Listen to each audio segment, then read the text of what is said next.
All right. What should we keep it positive or move to the negative side? Because I got a lot of things to bitch about, like the fucking Vancouver Canucks. What the hell's going on with those guys? And yeah, the Canucks, man, they won, I believe, Sunday night, and they haven't won a game since last Sunday night, by the way, not this last night, a week and a half ago. They've been struggling, man.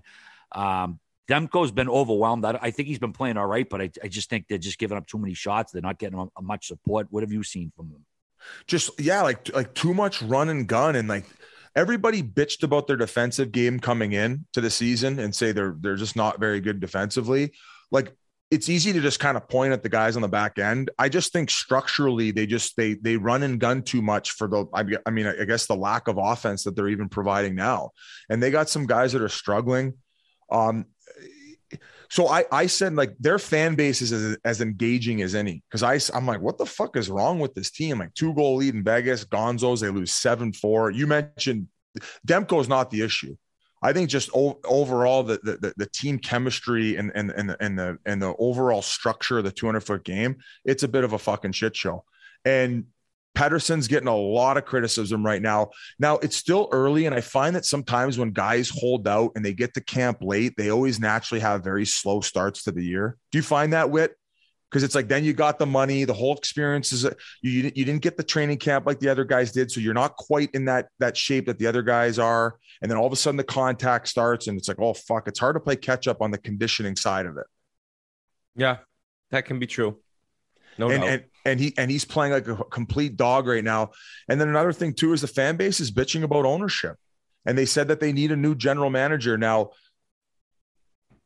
I would probably say one of the more hands-on owners in the league as far as how much control he wants around the team and like some of the moves that he's imposing on the fact of what the GM's actually doing. And I even think that it's probably a big reason by Trevor Linden, him just saying peace out. Like, that was a bad sign. Like, when he's saying like, I'm here to like help this thing. And then like, I understand you own this thing and you're invested financially, but like, I've been around the game my whole life. And I feel like Trevor Linden he's extremely competent on and off the ice. And I would put him in the realm of one of these hockey minds of like a Sakic or an Yzerman, at least if given full control and a little bit of time. I think that he's going to make the right moves necessary, because he's also going to have the right people to vet. So I guess this is kind of a situation of like, when you kind of, when you let an owner have that much control of what's going on, these are some of the cons. And I guess that's all I got to say. And it's obviously trickling onto the ice. I'm not saying they can't turn this thing around, because you look at their top six, especially in that division, you're like, once they get cooking and they got a solid back end, and we all know that the goaltending is not the issue, like, this should be a team who's at least competitive on the ice. And right now they look like absolute dog shit. The problem in that statement is you're like, in this division, dude, this division's like way better than we thought. Way better early on, yes. And this, yeah, it could change. Who knows what I think anybody, 90% of people would have said that the Pacific is probably the weakest division going into the season. Yeah. And Anaheim and LA have looked good, and Edmonton and Calgary are really good, and Vegas is battling through all these injuries, although I think Stone's back now, right? But their D are so bad in Van. They pretty much have two top four defensemen. And when your best players this lost, and Pettersson right now is lost. Like, in the Stothers interview, I bring up that Getzlaf hit. Like, I watched most of that game. I watched the second half of the game. They were not good, and he does not look good. He just looks like disengaged, and the whole team that was the end of a road trip where I think they got out. They gave up 7 twice and then gave up 5 to the Ducks.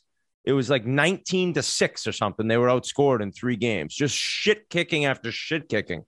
So Höglander is like their best player right now. So if you're looking for positives, he looks great. But I don't know, man. It's a team that you thought would have some firepower this year, and Ekman Larson doesn't look good. He looks slow, which is kind of what we talked about. And there's only so much Quinn Hughes can do, and the fan base is pissed off. And then the biggest issue, so Jim Benning his contract's up, right? So any move that has to be done right now, like, he'd have to make. But do you trust him making it? Because he's probably not going to be back either. Like, do you get rid of him now and move on now? Or do you allow him to make moves the rest of the season? Then you're not bringing him back to begin with. So you mentioned the owner. I think, was it when COVID hit and he just decided, like, I'm not spending a lot of money anymore because we're not making any money. It really did change the whole tune of the organization. Because after they went to the bubble, remember that they got to the third round in the bubble, didn't they? Second round. Oh yeah, okay, because they had to do the play-in, and then I think they took Vegas to Game 7, right, that year. So it looked like maybe I'm wrong. I thought they had a nice run when the bubble was in Edmonton, and it was looking like I think they got beat they beat St. Louis. And they beat St. Louis, and then Vegas got them in 7 games, I think. Really? Look it up. Look it up, Grinnelli. Completely making that up. Oh, he gave you the thumbs up, right? No, I was just saying I'm looking it up. Oh, okay. So yeah, just don't say anything if I'm wrong. It's weird. I think they rushed the rebuild too. I always go back to that JT Miller trade, and he's one of their better players. So I just felt at that time it was just like everything was happening so quick. And then you just mentioned, well, when COVID hit, they stopped. It's like, well, it's like you all of a sudden you throw the e-brake on everything. But yeah, it's just been a bit of a gong show, and the fan base is starting to fucking get a little bit noisy. And put it this way, man, it's basically like year 8 of like the Canucks rebuild, right? Like he's way past schedule. So time for some change there, and you don't want to see people lose their job, but something's going to go down there soon enough. All right, what do you think?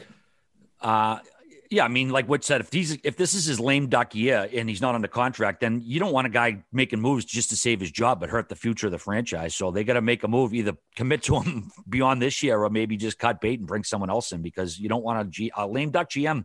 That's not a good thing to have for a team, man.